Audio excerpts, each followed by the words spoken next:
Tumsifu Yesu Kristo. Ndugu zangu wapendwa, leo ni Jumatano ya Majivu. Ni siku ya kwanza ya kipindi cha Kwaresma kwa mwaka wa kanisa, mwaka A wa kiliturujia katika kanisa letu kwa mwaka huu 2026. Ni Kwaresma ya kipekee yenye neema na baraka za kijubilei ya miaka 2025 ambayo sote tunafahamu tumefanya adhimisho hilo mwaka jana, na sasa tunapata matunda ya jubilei hiyo kuu. Mahujaji wa matumaini, ujumbe ambao umekuwa ukituongoza katika mwaka huo mtakatifu. Ujumbe wa Baba Mtakatifu Leo wa 14 kwa Kwaresma ya mwaka huu wa 2026 una kichwa cha habari kinachosema kusikiliza na kufunga. Kusikiliza na kufunga, Kwaresma kipindi cha uongofu. Baba Mtakatifu anasema kuwa kuongoka ni mchakato unaoanza kwa kukubali kufikiwa na neno na kulipokea kwa moyo wa unyenyekevu na usikivu, kwani kukubali kusikiliza ni alama na hatua ya kwanza kabisa ya kuonesha kama hamu ya kuingia katika mahusiano mema na Mungu na watu wengine. Hata Mungu alipomtokea Musa alijidhihirisha kuwa yeye daima anasikiliza kilio cha wanaoteswa na kudhulumiwa. Baba Mtakatifu Leo wa 14 anasisitiza kuwa ili mfungo wetu uwe wa kweli na wenye manufaa ya kiroho, lazima kufuata mashauri ya kiinjili, tukiongozwa na imani na unyenyekevu katika kulisikiliza na kulitangaza neno la Mungu. Kisha anatualika kuangalia namna yetu ya kuongea, kulinda dimi zetu dhidi ya maneno mabaya na machafu yanayoweza kuumiza wengine, maneno yaliyo kama upanga, kuongea maneno ya kuhukumu, kusema vibaya wengine wasio na uwezo wa kujitetea. Namna yetu ya kuongea iwe ya staha katika kila nyanja ya maisha yetu, katika familia, katika jumuiya, katika kazi na katika siasa, na kila mmoja mahali pale anapoishi na kutumikia, ili kuleta amani ya kweli na matumaini katika maisha.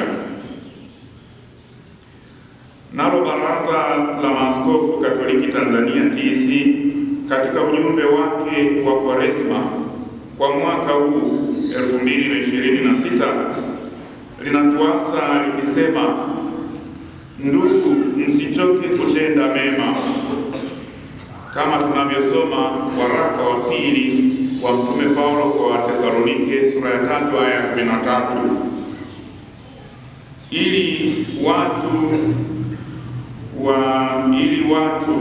wanapoona matendo yetu mema waweze kumtukuza Mungu Baba yetu aliye mbinguni. Mungu aliye asili na chemchemi ya wema na utakatifu wote. Huu ni mwaliko wa kutenda mema bila kuchoka katika mazingira na hali yoyote ile, bila ubaguzi wowote ule, kuishi kadiri ya mapenzi ya Mungu. Ni mwaliko wa kuwa watu wema, watakatifu, kama alivyo Mungu aliyetuumba kwa sura na mfano wake. Hivyo hatupaswi kutendeana mabaya, kwa kuwa kule kuumbwa kwa sura na mfano wa Mungu sote ni ndugu, sisi sote ni kaka na dada na baba wa baba mmoja, Mungu wetu wa mbinguni.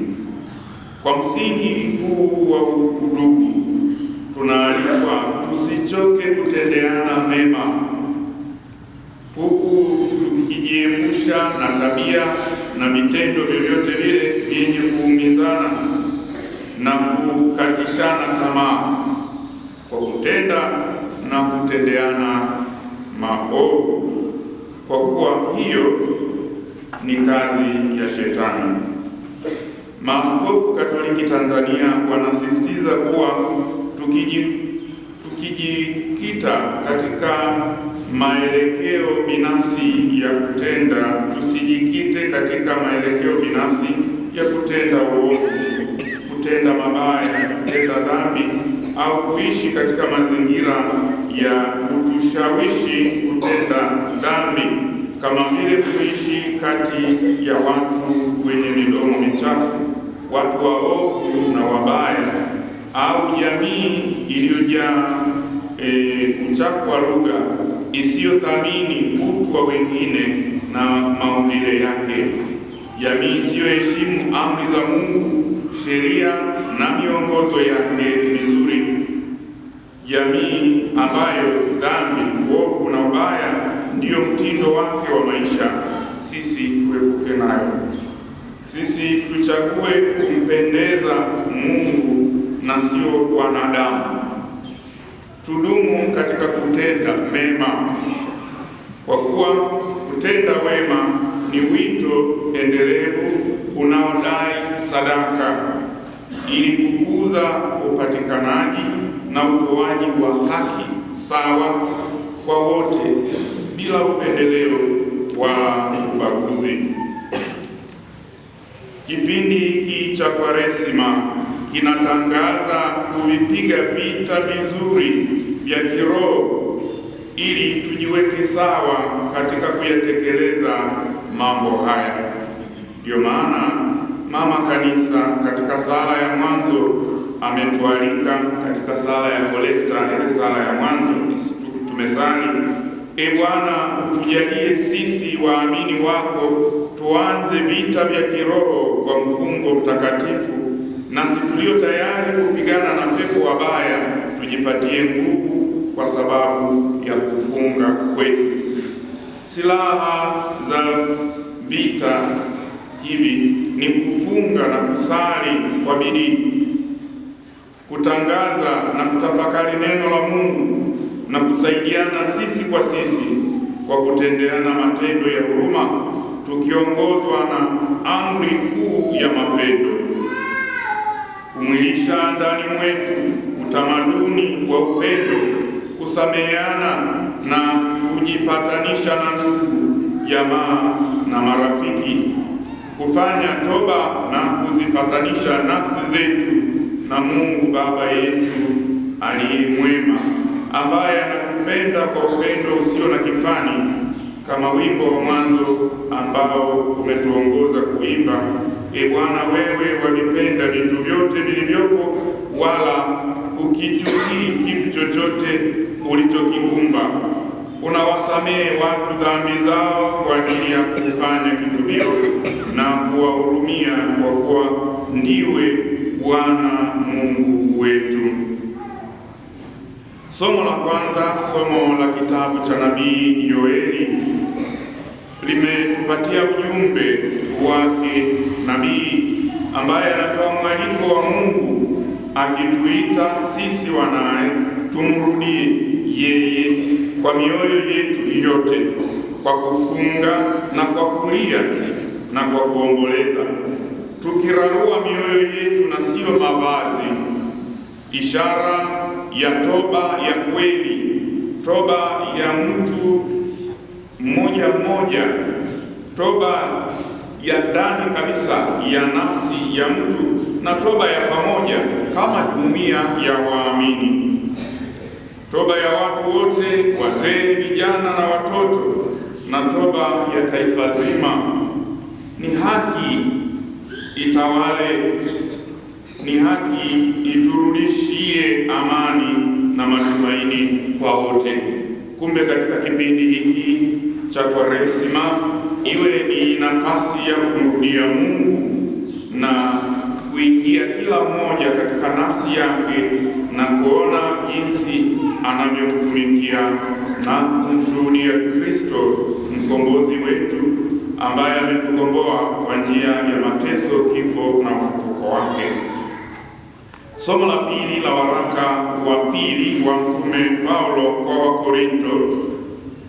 Tunapewa ujumbe wa Mtume Paulo kuwa tukubali kupatanishwa na Mungu kwa njia ya Kristo mwanaye wa pekee, ambaye Mungu mwenyewe alimtuma aje kutukomboa kutoka utumwa wa dhambi.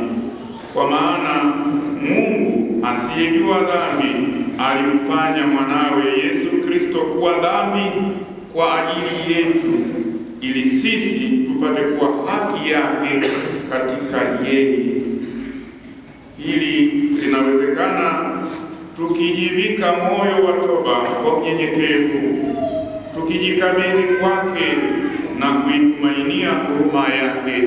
Na Mtume anatukumbusha kwamba wakati ndio sasa, wakati ndio huu, hakuna wakati mwingine, wakati ndio sasa.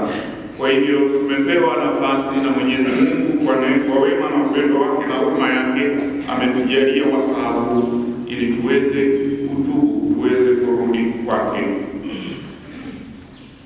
Ndugu zangu wapendwa, katika Injili tumepata ujumbe ambao umejikita katika namna sisi tunavyopaswa kuishi katika kipindi hiki cha Kwaresima.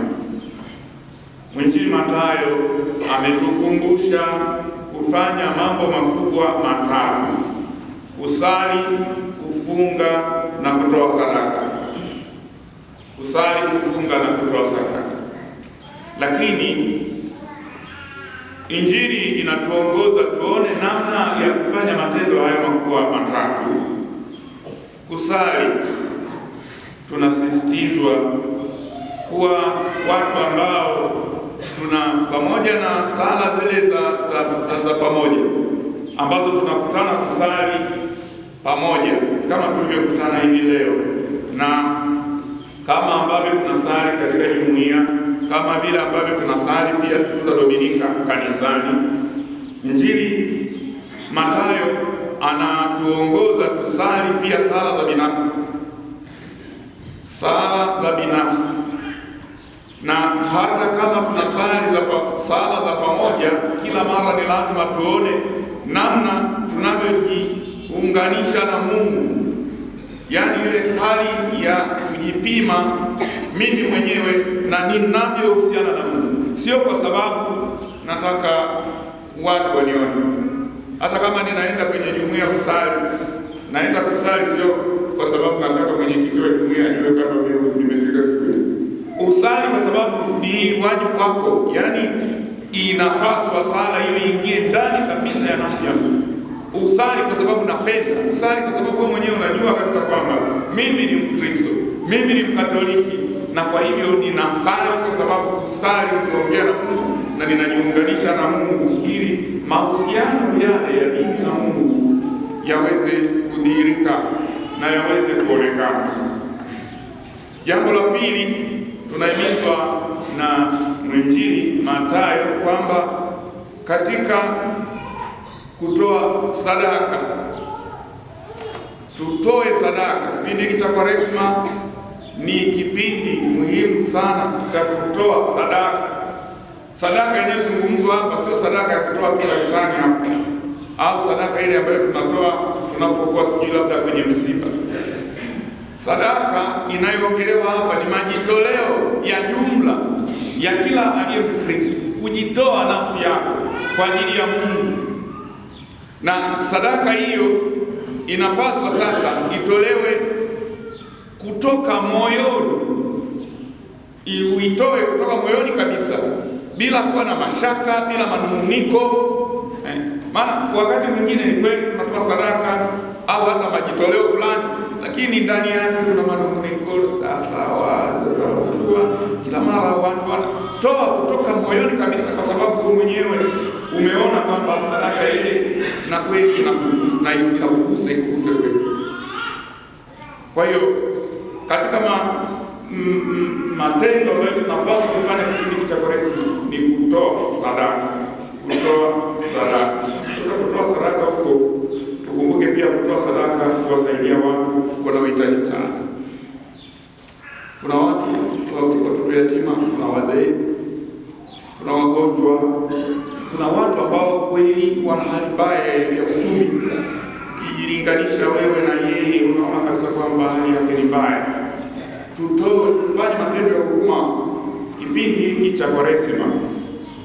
Tutembelee wafungwa, tutembelee watoto yatima, tutembelee wagonjwa, wazee na watu wanaohitaji msaada.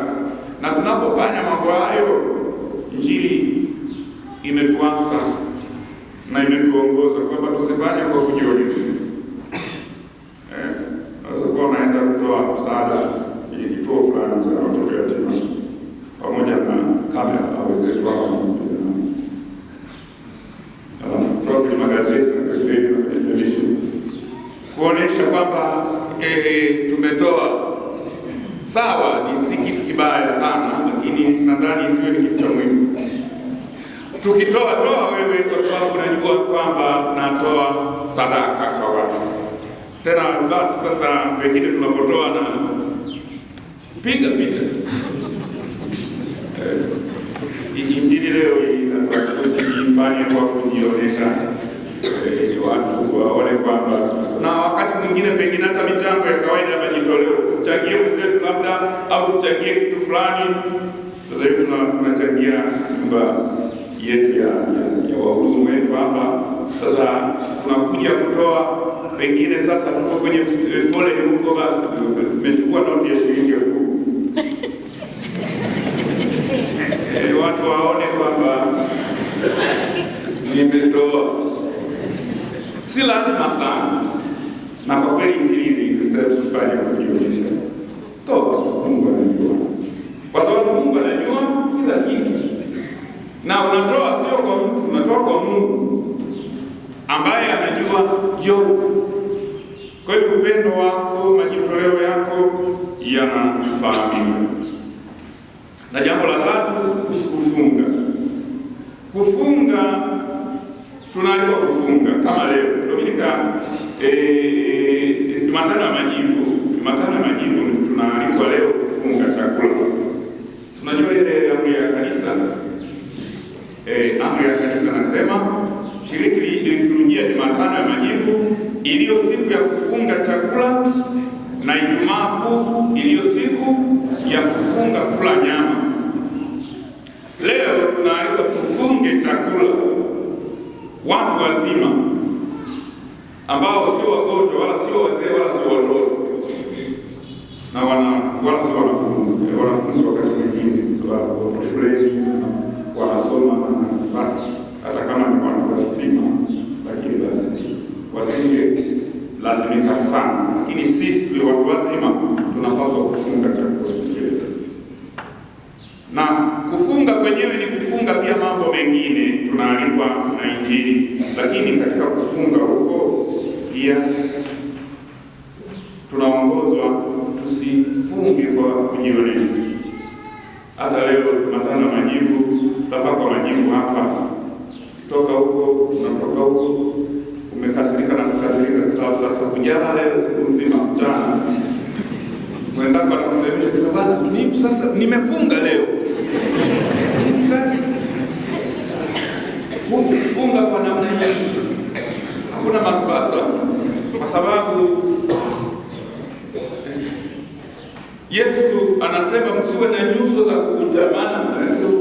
Umekunjamana, umekunja uso kabisa kwa sababu umefunga, au unapita kwa watu na majivu sasa tumepaka sawa, unaacha mpaka kabisa jioni kabisa watu waone leo wewe umefunga.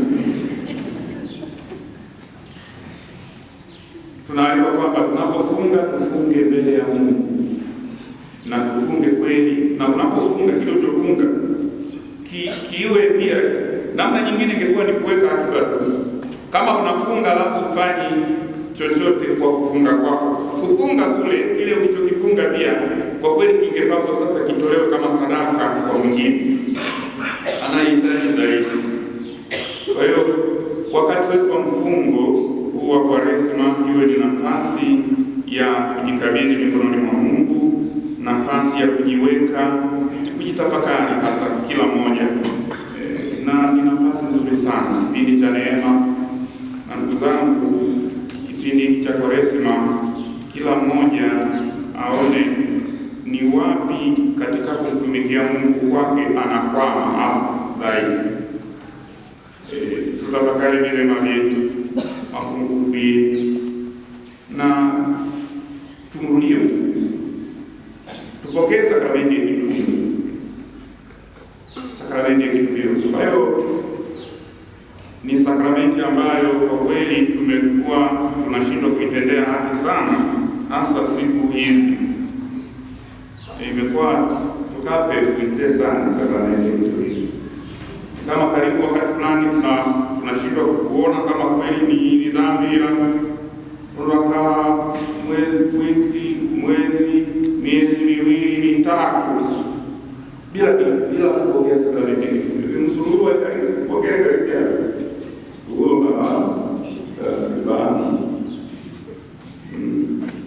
kitubio, tupokee sakramenti ya kitubio. Mapadre wako tuwatumie, na sisi mapadre wako wengi tu. Pale Mshindo tumefungua ile kituo cha Shrine ambapo masaa 24 mapadre wako. Tutashindwa wapi? Tutafeli wapi? Tutakuwa na sababu gani ya kumwambia Mungu tumeshindwa kupokea sakramenti ya kitubio?